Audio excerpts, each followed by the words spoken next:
Dover beach by Matthew Arnold. এই কবিতাটা পড়ার আগে ম্যাথিউ আর্নল্ড সম্পর্কে কিছু জানা দরকার। ম্যাথিউ আর্নল্ড একজন অবশ্যই ইংলিশ কবি। উনি এই কবিতাটা লিখেছেন। ওনার পরিচিতি শুধুমাত্র কবি হিসেবে নয়, যদিও কবি হিসেবে উনি ভীষণভাবে পরিচিত সাহিত্যের জগতে, কিন্তু ওনার ব্যক্তিগত জীবনে যদি প্রবেশ করা যায় তাহলে দেখব যে উনি একজন পলিটিক্যাল অ্যাক্টিভিস্টও বটে। তার কারণ ওনার অনেক পলিটিক্যাল অ্যাপ্রোচ রয়েছে। ওনার আরও দুজন কন্টেম্পোরারি যারা ভিক্টোরিয়ান এরাতে বিলং করতেন, ওনাদের মধ্যে রয়েছেন Alfred Lord Tennyson, hmm, Browning, Robert Browning. So actually Matthew Arnold, Robert Browning and Alfred Lord Tennyson, এনারা হচ্ছেন সাহিত্যের জগতে মানে গ্রেট ভিক্টোরিয়ান পোয়েটস। যেরকম আমরা রবার্ট ব্রাউনিংকে ড্রামাটিক পোয়েট হিসেবে জেনেছি, উনি ড্রামাটিক পোয়েট্রি লেখাতে বিখ্যাত। মাই লাস্ট ডাচেস, কলেজের খুব কমন একটা মানে পোয়েট্রি রবার্ট ব্রাউনিং এর, যেটা ড্রামাটিক মনোলগের একটা বড় দৃষ্টান্ত রবার্ট ব্রাউনিং এর। সো এনাদের সাময়িকতার মধ্যে, এনাদের কবিতাগুলোর মধ্যে আমরা এইরকম ধরনের সোশ্যাল কনসার্নস গুলো পাই, যেটা পাই ম্যাথিউ আর্নল্ডের মধ্যে, রবার্ট ব্রাউনিং এর মধ্যে, পাই টেনিসনের মধ্যে। তো এনারা পলিটিক্যাল অ্যাক্টিভিস্ট হিসেবেও পদক্ষেপ নিয়েছিলেন ইন দ্য ভিক্টোরিয়ান এরা, এবং এনাদের খ্যাতি কাব্য জগতে সব থেকে বেশি রয়েছে। তো এনারা এনাদের কাব্যের মধ্য দিয়ে আমাদের কাছে পরিচিতি লাভ করেছেন। অবশ্যই এনারা ভিক্টোরিয়ান পোয়েটস। তো এনাদের লেখার মধ্যে কিছু সিমিলারিটি রয়েছে, কিছু ডিসিমিলারিটি রয়েছে। তো আমরা ম্যাথিউ আর্নল্ডের লেখা, রবার্ট ব্রাউনিং এর লেখা, তারপরে আর্নল্ডের লেখা, এদের কবিতার মধ্যে আমরা কিছু সিমিলারিটি পাবো। তার কারণ এরা কন্টেম্পোরারি ছিলেন। তিনজনই তো ভিক্টোরিয়ান এরাতে বিলং করতেন, তাই না? তিনজনেই পলিটিক্যাল অ্যাক্টিভিস্ট হিসেবে কাজ করেছিলেন সোসাইটিতে। তিনজনেই সোশ্যাল কনসার্ন নিয়ে উদ্বিগ্ন ছিলেন। তো যাই হোক, আমরা রবার্ট ব্রাউনিং এর মাই last duchess as a dramatic monologue জানি। ইন দ্য সেম ওয়ে আমরা এখানে দেখব ম্যাথিউ আর্নল্ডের এই ডোভার বিচটাকে একটা ড্রামাটিক মনোলগ বলা যায়। তার কারণ এখানে আমরা ফার্স্ট স্ট্যান্জাতেই দেখতে পাচ্ছি উনি ওনার ভিলাভেটকে ইভোক করছেন, রাইট? তো যাই হোক, এটা আমরা পড়বো লাইনগুলো। আমি আহ, এখানে বাংলাতেই পুরোটা বোঝাবো। হুম, যদিও কবিতা মানে কম শব্দের মধ্য দিয়ে অনেক কিছু ব্যাখ্যা করা। এবং ল্যাঙ্গুয়েজ যদি বলা যায়, if I try to translate into Bengali, সেটা অনেকটা খুব একটা শোভনীয় হবে না, যেটা মনে হয় আমার কাছে। তার কারণ হচ্ছে every language has its own style and emotion and expression. যার ফলে I will try my best, হ্যাঁ, to make you explain in Bengali, to make it explain in Bengali to you. So first স্ট্যান্জাতে, আচ্ছা, আরেকটা জিনিস যেটা জানা দরকার before going through this poetry, সেটা হচ্ছে কি টাইমটা হচ্ছে Victorian era, very difficult time. কেন ডিফিকাল্ট টাইম? তার কারণ হচ্ছে ওই সময় একটা কনফ্লিক্ট এসেছিল, conflict between science and religion, right? So actually this poetry was composed around 1864 or 1865. That means it was mid 19th century. That means almost it was the time of advent of science and technology, right? সেই সময়ে science এবং টেকনোলজির প্রবেশ ঘটেছে। আর মানুষ science technology প্রবেশের সাথে সাথে হ্যাঁ, ধর্মের প্রতি ফেথ হারাতে শুরু করেছে। তারা লজিক খুঁজছে, সাবজেক্টিভ আইডিয়াগুলোকে ডিনাই করার চেষ্টা করছে, তাদের ভ্যালু মানুষের জীবনে সেইগুলোকে তারা অ্যাভয়েড করার চেষ্টা করছে। তো for example, god is a subjective idea. তো সেই গডের আইডিয়াটা, god is real, god is presence, invisible, in form to the world around us, to look after us, god has given birth to us. তো এই যে জিনিসগুলো, এইগুলোকে এরা deny করেছে, মানে সরি, এইগুলোকে সেই সময় কিছু মানুষ ডিনাই করতে শুরু করলো। সেই সময় লিটারেচারের এগেনস্টেও ক্লেম এলো যে লিটারেচার পড়ে কি হবে, science technology is the best one. That means মানুষ ম্যাটেরিয়াল গেনিং এর কথা ভাবলো, স্পিরিচুয়াল গেনিং এর কথা ভাবলো না। ঠিক আছে? তো সেই জন্যই বলা হচ্ছে সেই সময় যখন সায়েন্স প্রথম আসে, মানুষ স্বার্থ নিয়ে মেতে উঠেছিল।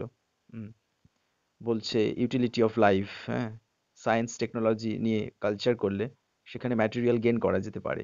But subjective thing like literature, god, religion, there is actually nothing. এখানে কিছুই নেই। Everything is just wasting time in them.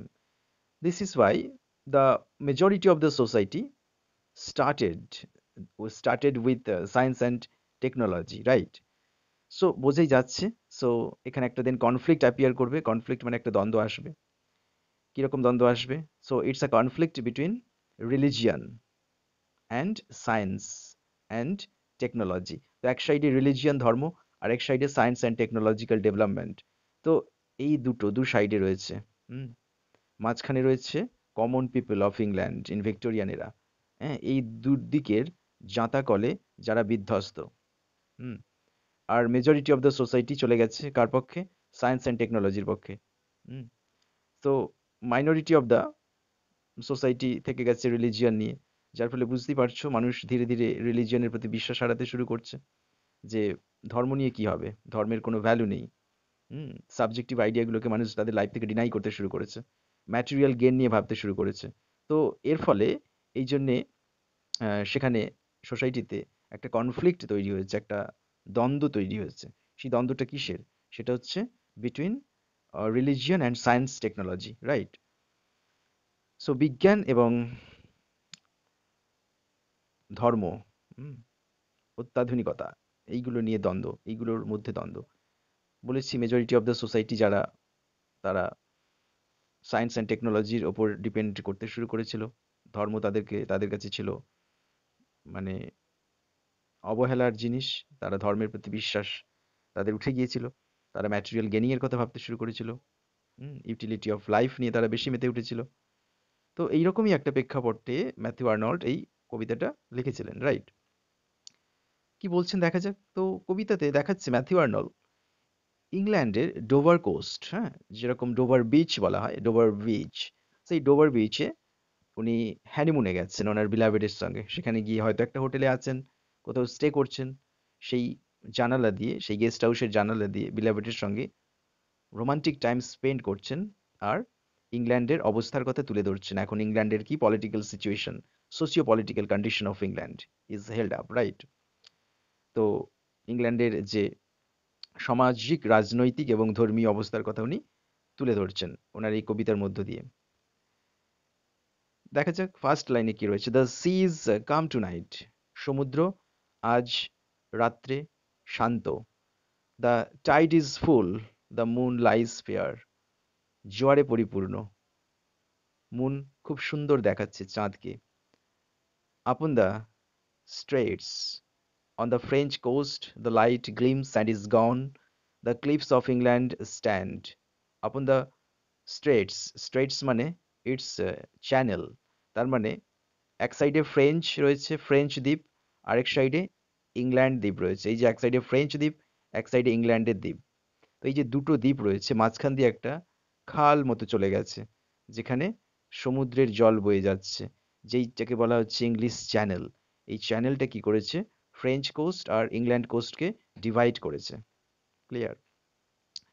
তো মাঝখানে খাল চলে গেছে, এক সাইডে ফ্রেঞ্চ দ্বীপ, এক সাইডে ইংলিশ ল্যান্ড, ইংলিশ আইল্যান্ড, যেটাকে বলছে ইংল্যান্ড, রাইট? তো ওই চ্যানেলটাকে বলছে ইংলিশ চ্যানেল, মাঝখানে যে খালটা চলে গেছে। হুম, কবি বলছেন যে চাঁদকে সুন্দর দেখাচ্ছে। হুম, এবং ফ্রেঞ্চ কোস্টের উপরে লাইট পড়ছে। হুম, যে লাইটটা গ্লিমস অ্যান্ড ইজ গন, চকচক করছে আবার চলে যাচ্ছে, মানে ভ্যানিসিং দ্য লাইট। তাহলে লাইট গ্লিমস অ্যান্ড ইজ গন মানে লাইটটা চকচক করছে আবার চলে যাচ্ছে, তার মানে লাইট ইজ ভ্যানিসিং। লাইট দেখা যাচ্ছে আবার উধাও হয়ে যাচ্ছে। হুম, তার মানে কি? তার মানে এই ভ্যানিসিং যে আইডিয়াটা, এটা হচ্ছে idea of vanishing faith in Christianity. আমি ধর্মের কথা বলেছি। ধর্মের সঙ্গে বিজ্ঞান এবং প্রযুক্তির যে দ্বন্দ্ব, সেই দ্বন্দ্বের কারণ হচ্ছে এই কবিতার যে লাইনগুলি, যেখানে তুলে ধরা হয়েছে কারণগুলো। এর ফলে কি হয়েছে? তো এই প্রযুক্তি, বিজ্ঞান এবং ধর্মের যে দ্বন্দ্ব, ধর্ম মানে অবশ্যই ক্রিশ্চিয়ানিটি, ওখানকার মানুষ খ্রিস্টান ছিলেন। হুম, তাহলে ক্রিশ্চিয়ানিটির উপরে বিশ্বাস নেই, সেই বিশ্বাসের আলো যেটা ফিকে হয়ে যাচ্ছে, উধাও হয়ে যাচ্ছে, এই কথাটাই উনি বোঝাতে চাইছেন। হুম, যে gleams and is gone, right? The cliff of England stand, ইংল্যান্ডের চূড়া দাঁড়িয়ে রয়েছে, অবশ্যই পাহাড়ের চূড়া। Glimmering and vast out in the tranquil bay, so come to the window, sweet is the night air. So glimmering and vast, হ্যাঁ, out in the tranquil bay, right? এটা হচ্ছে একটা সিনারিও, যেটা হচ্ছে প্রশান্ত সাগরে পড়েছে, যেটা বয়ে গেছে ইংলিশ চ্যানেলের মধ্য দিয়ে। হুম? যেটা চকচক করছে, যেটা অনেক প্রশান্ত, অনেক বড়। হুম? এবার এইরকম একটা সমুদ্র শান্ত, এইরকম একটা প্রাকৃতিক সিনারিওর দেখার জন্য কবি ওনার বিলাভেডকে ডাকছেন। হুম? জানালার কাছে এসো, কাম টু দ্য উইন্ডো, জানালার কাছে এসো। Sweet is the night air, রাতের বাতাস খুব মিষ্টি। Hmm. That means the poet is very romantic now with his beloved one, right? It can be the poet's honeymoon, right? It is not mentioned that the poet had gone to honeymoon. কবি হানিমুনে গেছেন এটা mention করা নেই, just it is guessed. হ্যাঁ, কবি তার বিলাভেডকে নিশ্চয়ই ডাকছেন। ড্রামাটিক মনোলগ না, ড্রামাটিক পোয়েট্রি না, সেই কারণেই তো the poet in this poem is calling his beloved one. কবি এই কবিতার মধ্যে ওনার বিলাভেডকে ডাকছেন, তাই না? ড্রামাটিক পোয়েট্রি, সেই কারণেই এইরকম হয়েছে, এরকম দেখাচ্ছে, এরকম গঠন, এরকম তার সাউন্ড, রাইট? তো কাম টু দ্য উইন্ডো, জানালাতে এসো, sweet is the night air, রাতের বাতাস খুব শান্ত। Only from the long line of spray where the sea meets the moon blanched land. So moon blanched land, obviously from the long line spray কোথায় দেখা যায়? সমুদ্রে, যেখানে ফেনা রয়েছে, সেই ফেনা। হুম where the sea meet, হুম যেটার দ্বারা সমুদ্র সাক্ষাৎ করছে কাকে? সমুদ্রে যখন ঢেউ ওঠে, সেই ঢেউয়ের ফলে কি হয়? ফেনা, ফেনা হয়। সেই ফেনার যে বিবলস, হ্যাঁ, সেই বিবলস গুলো কে বলা হচ্ছে লাইন অফ স্প্রে। হ্যাঁ, যেন মনে হচ্ছে সেই ফেনা লাইন দিয়ে রয়েছে, গিয়ে কোথায় মিট করছে? যে ল্যান্ডটা হচ্ছে মুন ব্লাঞ্চড ল্যান্ড, সে মুন ব্লাঞ্চড ল্যান্ডে গিয়ে মিট করছে। সমুদ্রে জল বইছে, ফেনা উঠছে, সেই ফেনাটা গিয়ে ধারে লাগছে ল্যান্ডের গায়ে। হুম এবার এটা এটা কোন ল্যান্ডের গায়ে লাগছে গিয়ে? Obviously moon blanched land. কেন এটাকে মুন ব্লাঞ্চড ল্যান্ড বলছে? তার কারণ ইংল্যান্ডের ল্যান্ডে এসে যে ওই সমুদ্রের ফেনা পাড়ে লাগছে, টাচ করছে, এই ইংল্যান্ড যে এই ল্যান্ডটাকে দেখাচ্ছে ব্লাঞ্চড। ব্লাঞ্চড মানে ফ্যাকাশে। হ্যাঁ, মুন ব্লাঞ্চড, তার মানে চাঁদের আলোতে এই দ্বীপটা ফ্যাকাশে দেখাচ্ছে। চাঁদ কি করে? চাঁদ আমাদের কাছে মনোরম আভা নিয়ে আসে, প্রকৃতিকে সুন্দর করে তোলে। তো এই সুন্দর প্রকৃতির রোমান্টিক মুহূর্তে কবি দেখছেন চাঁদ, এই মুন কি করেছে? ল্যান্ডকে ব্লাঞ্চড করে দিয়েছে, ঝাপসা করে দিয়েছে তার আলো দিয়ে, তাই না? কোন ল্যান্ডকে? ইংল্যান্ডকে। ইংল্যান্ড একটা দ্বীপ, যাকে চাঁদ ঝাপসা করে দিয়েছে তার উজ্জ্বল আলো দিয়ে। তার মানে কবি বলতে চাইছেন যে ইংল্যান্ড ফ্যাকাশে হয়ে গেছে।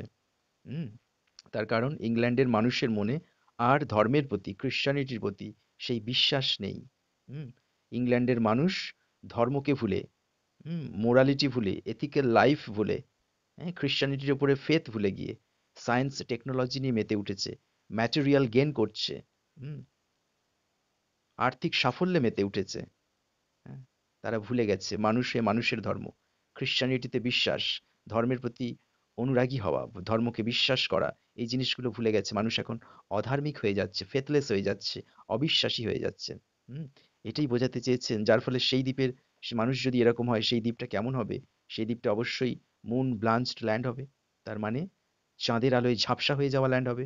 তাহলে ঝাপসা আইডিয়াটা পেলাম এখানে, যেটা ল্যাক অফ ফেথ।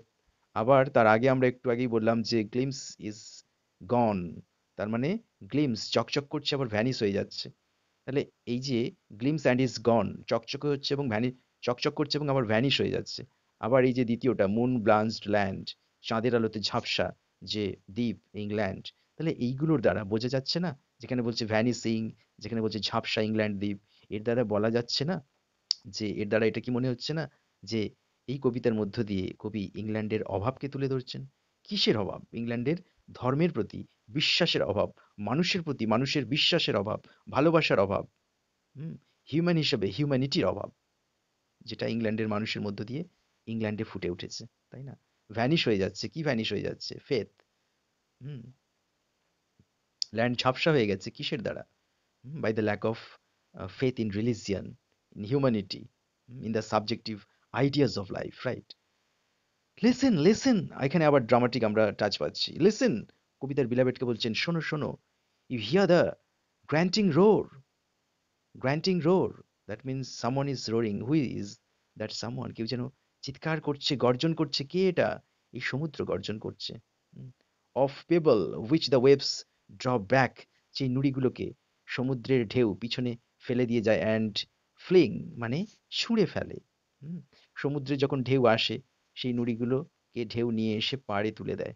হুম, দিয়ে সেই ঢেউ আবার তাকে পিছনে ফেলে চলে যায়। আবার কখনো জোয়ারের ঢেউ এসে সেই নুড়িগুলোকে আবার নিচের দিকে নামিয়ে দেয়। এই যে কামিং অ্যান্ড গোয়িং, আসা যাওয়া of the waves of sea, সমুদ্রের ঢেউয়ের আসা যাওয়ার ফলে যে ছোট ছোট পেবলস রয়েছে, নুড়ি রয়েছে, সেগুলোকে বয়ে নিয়ে আসছে, ফেলছে, আবার নিয়ে যাচ্ছে। এর ফলে একটা সাউন্ড তৈরি হচ্ছে। হুম, যেরকম আমরা হাতে যদি কোনো পাথর নিয়ে দুটো তিনটে পাথরকে হাতের তালুতে রেখে ঘষলে যেরকম কচকচ সাউন্ড করে, ওই রকম একটা সাউন্ড হচ্ছে যখন সমুদ্রের ঢেউতে ওই পেবলগুলো আসছে আবার চলে যাচ্ছে। ড্রব্যাক অ্যান্ড থ্রো, ফ্লিং মানে থ্রো। তো এই জিনিসটা যখন ঘটছে তখন কিন্তু একটা সাউন্ড সৃষ্টি হচ্ছে। সেই সাউন্ডটাকে কবি ইন্ডিকেট করতে চাইছেন, রাইট? সে সাউন্ডটা কি সাউন্ড আরো আমরা বুঝবো একটু পরে। At their return of the high strand. So high strand means উঁচু দ্বীপ। দ্বীপ উঁচু হয়ে গেছে। Strand means beach, যেখানে অনেক বালি জমে, নুড়ি জমে উঁচু ভূমিতে পরিণত হচ্ছে। That is high strand. তো অবভিয়াসলি ওই নুড়িগুলো যদি ঢেউ নিয়ে এসে পিছনে ফেলে দিয়ে যায়, জমা হতে হতে হতে হতে একটা হাই স্ট্র্যান্ড সৃষ্টি হবে।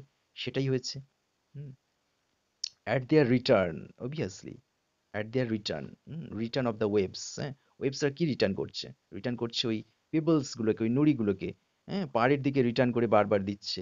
দিয়ে কি করছে? জমিয়ে দিচ্ছে, জমিয়ে ল্যান্ডটাকে হাই করে দিচ্ছে, right? Begin and cease, then again begin with tremendous cadence slow. একটু আগে সাউন্ডের কথা বলছিলাম, ওই পাথর নুড়িগুলো যখন আসছে যাচ্ছে জমা হচ্ছে একটা সাউন্ড ক্রিয়েট হচ্ছে, দ্যাট ইজ কল্ড কিডেন্স স্লো। তার মানে কি? স্যারডনিক সাউন্ড, একটা দুঃখের সুর, যেটা কবি শুনতে পাচ্ছেন ওই নুড়ি পাথরের ঘর্ষণের মধ্য দিয়ে, তাই না? সেই সাউন্ডটা কিরকম? সাউন্ডটা হচ্ছে বিগিন, আবার সিজ, সাউন্ডটা আবার বন্ধ হয়ে যাচ্ছে, সাউন্ডটা এগেন বিগিন, পুনরায় আবার সাউন্ডটা হচ্ছে। হুম, এই সাউন্ডটাকে কবি বলছেন the eternal note of sadness, মানে চিরস্থায়ী দুঃখের গান। হুম, এই সাউন্ডটাকে কবি বলছেন চিরস্থায়ী দুঃখের গান, the eternal note of sadness in. In মানে মধ্যে, এর মধ্যে কবি শুনতে পাচ্ছেন চিরন্তন দুঃখের গান, the eternal note of sadness. কেন ইটার্নাল? ইটার্নাল মানে পারপেচুয়াল, পার্মানেন্ট, চিরস্থায়ী। এটা কোনোদিন আর চেঞ্জ হবে না। কবি যেখানে পারপেচুয়াল বলছেন, পার্মানেন্ট বলছেন, ইটার্নাল বলছেন, তার মানে কি? শাশ্বত বলছেন। তার মানে এটাই সত্যি, এটা আর পরিবর্তন হওয়ার নয়। ইংল্যান্ডের কপালে যে দুঃখ এসেছে, এই দুঃখ আর পরিবর্তনের নয়। এই চিরস্থায়ী দুঃখ, এই যন্ত্রণা চিরস্থায়ী, এই অবিশ্বাস চিরস্থায়ী, এর পরিবর্তন আর কখনো হবে না। এটাই কিন্তু কবি বলতে চাইছেন, রাইট? নেক্সট, তাহলে আমরা কোথায় ছিলাম? The eternal note of sadness, চিরস্থায়ী একটা দুঃখের গান, যেটা কবি শুনতে পাচ্ছেন। তারপরে কবি বলছেন Sophocles long ago. Sophocles, Sophocles হচ্ছেন একজন গ্রিক রাইটার অফ হিউম্যান মিসারি, মানে গ্রিসের একজন লেখক, রাইটার, ফিলোসফার, পোয়েট, যিনি মানুষের কষ্ট নিয়ে লিখেছিলেন। হুম, সেই সফোক্লিস লং এগো, অনেক দিন আগে সফোক্লিস, যিনি মানুষের কষ্ট নিয়ে, কষ্টের লেখক, যিনি মানুষের কষ্টের লেখক, হার্ডিড, এটা শুনেছিলেন। কোনটা শুনেছিলেন? এই যে eternal note of sadness. Eternal note of sadness তার মানে চিরস্থায়ী দুঃখের গান। এইটা উনি শুনেছিলেন অনেক দিন আগে। কে শুনেছিলেন? সফোক্লিস। কোথায় শুনেছিলেন? অন এজিয়ান, তার মানে এজিয়ান হচ্ছে একটা city of Greece, island of Greece, এইখানে উনি শুনেছিলেন সেই ইটার্নাল নোট অফ স্যাডনেস, সেই চিরস্থায়ী দুঃখের সুর কবি আজ নিজে শুনছেন। তাহলে এখানে ম্যাথিউ আর্নল্ড সফোক্লিসের রেফারেন্স ইউজ করেছেন। It's a kind of artistic style to make the literature more healthy and traditional one, right? So ওনার সাহিত্যকে উনি ট্র্যাডিশনাল করে তোলার জন্য, অনেক বেশি প্রোফাউন্ড ইন মিনিং, আর্টিস্টিক করে তোলার জন্য এই লেজেন্ডারি ফিগার সফোক্লিসের এক্সাম্পল দিয়েছেন। সফোক্লিসকে লেজেন্ড হিসেবে ইউজ করেছেন, যিনি শুনেছিলেন একসময় ইংল্যান্ডের এজিয়ান থেকে এই ইটার্নাল নোট অফ স্যাডনেস এর গান। ইটার্নাল নোট অফ স্যাডনেস, চিরস্থায়ী দুঃখের গান, সেটা আজকে আমি শুনতে পাচ্ছি, right? And it brought into his mind the turbid ebb of flow. যখন Sophocles eternal note of sadness, চিরস্থায়ী দুঃখের গান শুনেছিলেন, হুম, তখন কিন্তু সফোক্লিসের মনের মধ্যে এই কথাটা এসেছিল। কোন কথাটা? Turbid ebb and flow of human misery, right? কোন কথাটা এসেছিল আবার বলছি, turbid ebb and flow of human misery. Turbid, turbid মানে কি? ফুল অফ মাড, কাদায় পরিপূর্ণ। ইভ, ইভ মানে ঢেউ। তার মানে বলতে চাইছেন ঘোলা জলের যে ঢেউ, হুম, জল স্বচ্ছ তা নয়। হুম, সমুদ্রের ঢেউয়ের জল স্বচ্ছ নয়, অস্বচ্ছ, ঝাপসা, ঘোলা জল সমুদ্রের। তার যে ঘোলা জলের যে ঢেউ, সেটার কথা বলছেন। সেই টার্বিড ইভ, টার্বিড ইভ, টার্বিড মানে ঘোলা কর্দমাক্ত, ইভ মানে ঢেউ, অবশ্যই জলের ঢেউ, সেই কর্দমাক্ত জলের ঢেউ। তার মানে এই যে কাদা ঘোলাটে জলের কথা কবি বলছেন, এই আইডিয়াটির মধ্য দিয়ে কবি সিম্বলাইজ করতে চাইছেন যে মানুষের জীবনে, ইংল্যান্ডের মানুষের জীবনে আর স্বচ্ছতা নেই। তারা বিশ্বাসের অভাবে ভুগছে, ল্যাক অফ ফেথ ইন রিক্রিশ্চানিটি সেখানে রয়েছে as a compulsory idea of life in the human, idea of life in the society, right? So এই টার্বিডিভ ঘোলা জলের ধারণার মধ্য দিয়ে কবি বলতে চাইছেন যে ইংল্যান্ডের আলো ঝাপসা হয়ে গেছে, ইংল্যান্ড স্বচ্ছতা হারিয়ে ফেলেছে, রাইট? তো এই টার্বিড ইভের কথা মনে পড়েছিল সফোক্লিস, যখন Sophocles eternal note of sadness শুনেছিলেন এজিয়ান দ্বীপ থেকে। হুম, উনি টার্বিড ইভের কথা মনে করেছিলেন, এইটা ওনার মাইন্ডে এসেছিল, সফোক্লিসের মাইন্ডে। অ্যান্ড ফ্লোস অফ হিউম্যান মিসেরি, এবং উনি আরো স্মরণ করেছিলেন যে এটা শুধুমাত্র ঘোলা সমুদ্রের জলের প্রবাহ নয়, এটা মানুষের কষ্ট যন্ত্রণা দুঃখের প্রবাহের symbol, right? We find also in the sound a thought, hearing it by this distant northern sea. কবি আবার বলছেন সফোক্লিসের মতো একই শব্দ আমি এখানে দূরবর্তী উত্তরীয় সাগর থেকে শুনতে পাচ্ছি, রাইট? যেখান থেকে আমি খুঁজে পাচ্ছি আমার মনের মধ্যে একটা চিন্তা। কি চিন্তা? সেই অন্ধকার ভবিষ্যতের চিন্তা, যে ইংল্যান্ডের ভবিষ্যৎ এখন অন্ধকারে, রাইট?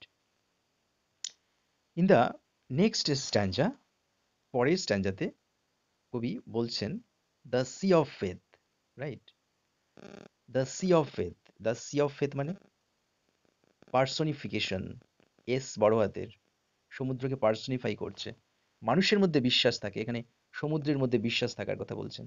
তার মানে সমুদ্র is a personified figure, sea is a personified figure, who has faith, যার বিশ্বাস আছে, রাইট? তাহলে সি অফ ফেথ তার মানে বিশ্বাসে পরিপূর্ণ যে সাগর, হুম, ওয়াজ ওয়ান্স একসময় ছিল, টু অত্যন্ত, অ্যাট দ্য ফুল পরিপূর্ণ, অ্যান্ড রাউন্ড আর্থস সোর, যেটা এই পৃথিবীর দ্বীপটাকে ঘিরে ছিল।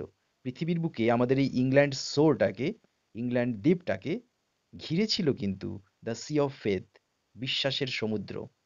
হুম, ইংল্যান্ড মাঝে রয়েছে, চারিদিকে যে জল, সমুদ্রের জল, সেই জলটা একসময় বিশ্বাসের জল ছিল, এটা বলতে চাইছেন কবি। তার মানে the sea full of faith was once in past when the England was surrounded by the by the sea water that was full of faith. So তার মানে কবি বলছেন আমাদের যে ইংল্যান্ড দ্বীপটা, এইটা একসময় বিশ্বাসে পরিপূর্ণ ছিল। এর চারিদিকে যে সমুদ্রটা দেখা যাচ্ছে, এটা একসময় বিশ্বাসের সমুদ্র ছিল। হুম? Lay like the folds of a bright girdle furled. So girdle, girdle means belt, belt, right? So girdled, grill, so এখানে কবি বলছেন গার্ডেল ফারেল্ডের মধ্য দিয়ে কবি বলতে চাইছেন যে বেল্ট যেরকম মানুষ কোমরে বেঁধে থাকে না, বেল্ট, হুম, ওই বেল্টের মতো আমাদের ইংল্যান্ডও বিশ্বাসের সমুদ্রের দ্বারা বাঁধা ছিল। তার কারণ GIRDLE, এই যে গেডেলের কথা বলছেন, গেডেল মানে বেল্ট, আর ফার্লের কথা বলছেন FURLED, এই ফার্লেটের কথা বলছেন, এর মানে হচ্ছে এনভেলাপ, খামে মুড়ে থাকা। হুম, খামের মধ্যে কিছু ঢুকিয়ে দিলে আমরা খামটা যখন এনভেলাপ করে দেই, খামটা মুড়ে দেই, তো এই যে এনভেলাপড হওয়ার কথা বলছেন, তার মানে এই দুটো শব্দের মধ্যে কবি বলতে চাইছেন যে আমাদের ইংল্যান্ডের দ্বীপটা একসময় বিশ্বাসের বিনি সুতোয় মোড়া ছিল।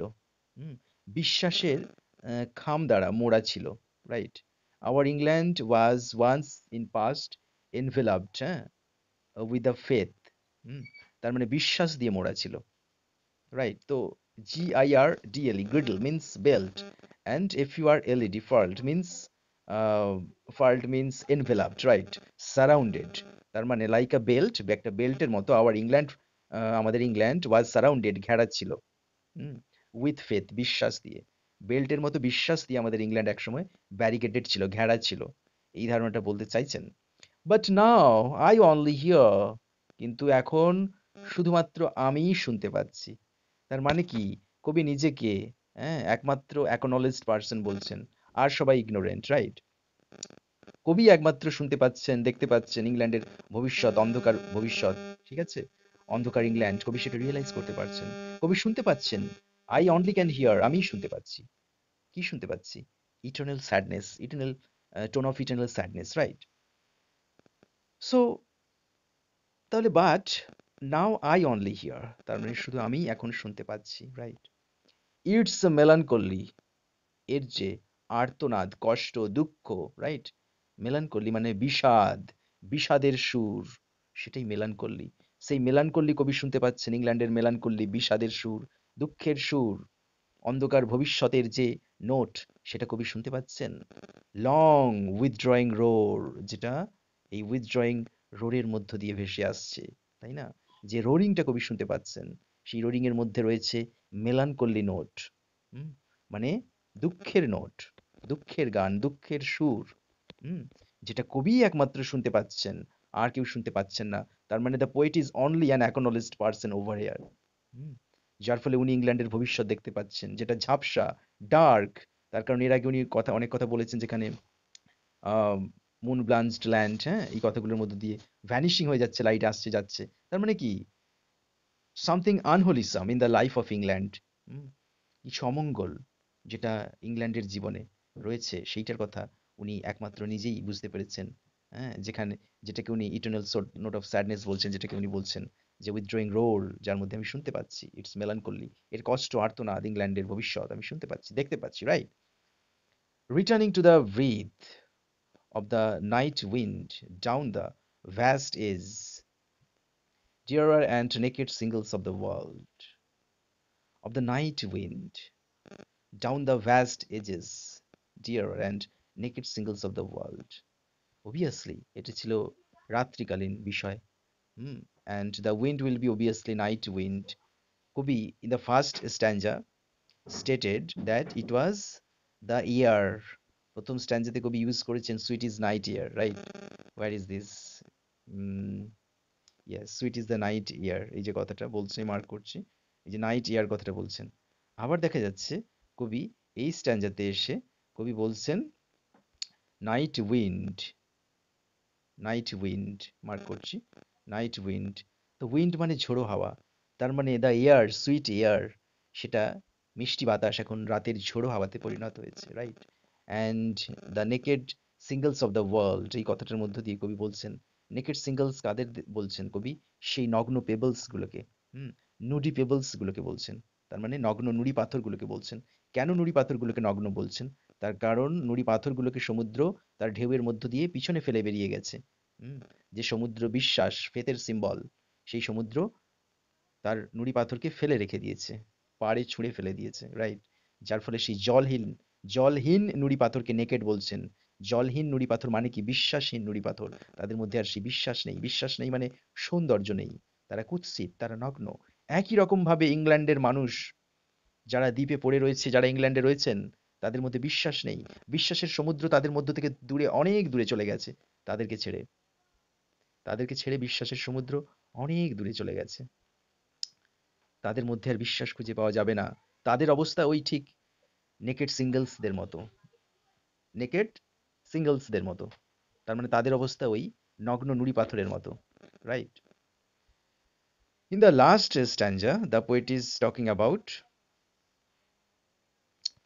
আহ love, let us be true, ও ভালোবাসা সত্যি হতে দাও, টু ওয়ান অ্যানাদার, একে অপরের প্রতি। তার মানে কি? Oh love, love is reference to the poet's beloved. কবি তার বিলাভেডকে বলছেন oh love, let us be true, এটাকে সত্যি হতে দাও। It is our romantic time, we should be true to one another, আমরা যেন একে অপরের প্রতি সত্য থাকি, সত্যি থাকি, নিজেদের প্রতি নিজেদের এই রোমান্টিক স্টেজটাকে ধরে রাখতে পারি। আমরা যাতে নিজেদের প্রতি নিজেদের বিশ্বাসটাকে ধরে রাখতে পারি, ভরসাটাকে ধরে রাখতে পারি। ওয়ার্ল্ড রসাতলে গেছে, কিন্তু আমরা যেন রসাতলে না যাই। হুম, আমরা যেন আমাদের নিজেদের প্রতি, একে অপরের প্রতি বিশ্বাসী হই, right? For the world which seems lie before like a land of dreams, right?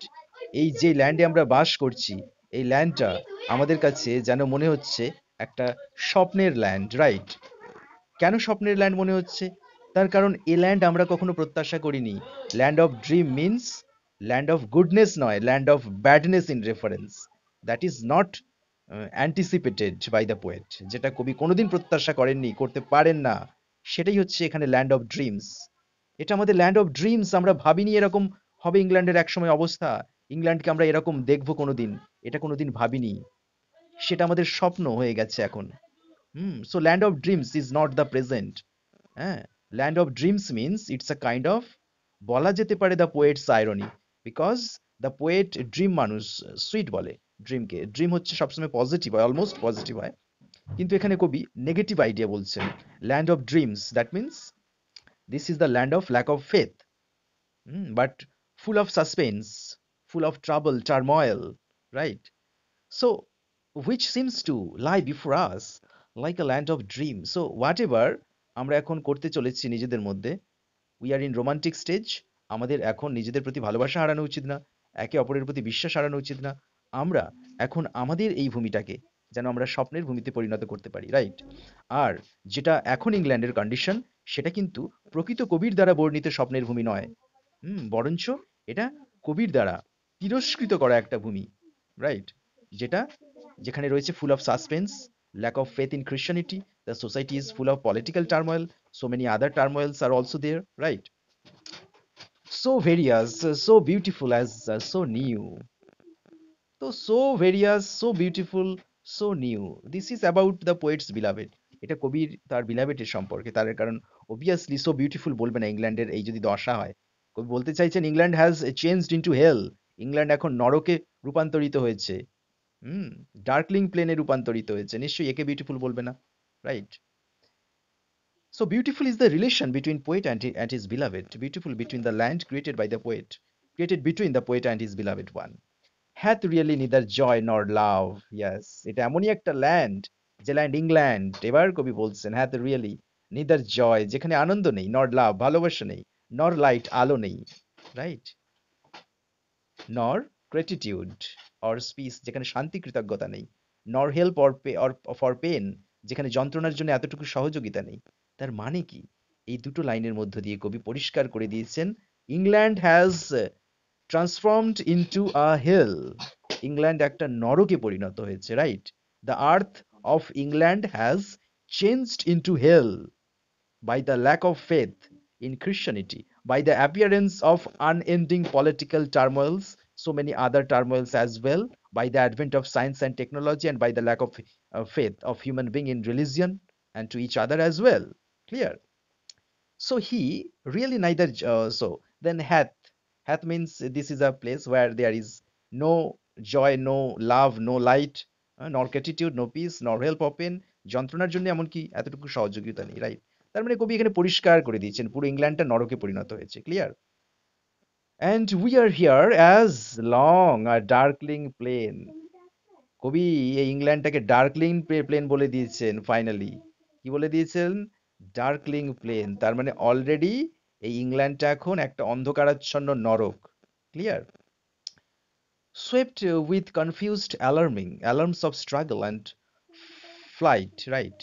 সেখানে সবসময়ের জন্য একটা কনফিউজ করা অ্যালার্ম বাজছে, যেন সবসময় সতর্কতা বেজে চলেছে, যেন সবসময়ের জন্য কোনো একটা স্ট্রাগল চলে যাচ্ছে, সবসময়ের জন্য যেন সেখানে একটা something is fighting, right? So swept with confused alarm and struggle and flight, এই দুটো লাইনের মধ্যে কবি বলছেন সেখানে সবসময়ের জন্য একটা প্রবলেম বিচরণ করছে, একটা কনফিউশন বিচরণ করছে, একটা ট্রাবল বিচরণ করছে, একটা সমস্যা, একটা সংকেত, একটা অশান্তি বিরাজ করছে। Where ignorant armies class by night, সেই অ্যালার্মিং স্টেটে সেই কনফিউজড স্টেটে ইগনোরেন্ট আর্মিজ, অজ্ঞ মানুষ যারা, তারা ইগনোরেন্ট আর্মিজ, অজ্ঞ মানুষ যারা, যাদের মধ্যে শিক্ষা থাকা সত্ত্বেও তারা প্রকৃত সত্য বুঝছে না যে lack in Christianity, lack of faith in খ্রিশ্চানিটির কতটা ভয়াবহতা হতে পারে, ধর্মের প্রতি মানুষের বিশ্বাস, ভালোবাসা, ভরসা, সহযোগিতা হারিয়ে যাওয়ার মতো ভয়ঙ্কর বিষয় আর কিছু হতে পারে না। এই সত্যটাকে মানুষ বুঝতে পারছে না। সেই জন্যই তারা ignorant armies, clash by night. তারা অন্ধকারাচ্ছন্ন, তাদের চোখ দুটো অন্ধ হয়ে গেছে, তারা দেখতে পাচ্ছে না। সেই জন্যই তারা যুদ্ধ করছে একে অপরের মধ্যে। সেই জন্যই তো কবি নাইট কথাটা ইউজ করছেন। They are clash by night, they clash by night, right? তারা রাত্রিকালীন নিজেদের মধ্যে মারামারি কাটাকাটি করে মরছে। তারা জানে না প্রকৃত সত্যটা কি, কোন জিনিসটা দরকার। তবেই এই কনফিউজড সোসাইটি পিসফুল হয়ে উঠবে। তো কোনো সম্ভাবনাই নেই এখানে পুনরায় পিসফুল হয়ে ওঠার। চেঞ্জের কোনো সম্ভাবনাই নেই। যেখানে কবিতার আগের অনেকগুলো লাইনে আমি বলেছি, কবি কনফার্ম করেছেন সেখানে কোনো পসিবিলিটি নেই বলে। অলরেডি কবির কথা অনুযায়ী এই ইংল্যান্ডের প্লেন ভূমিটা একটা হেল, নরকে রূপান্তরিত হয়েছে, right? So I hope it is clear to all of you, right? So let's stop here. See you in the next class. Bye bye.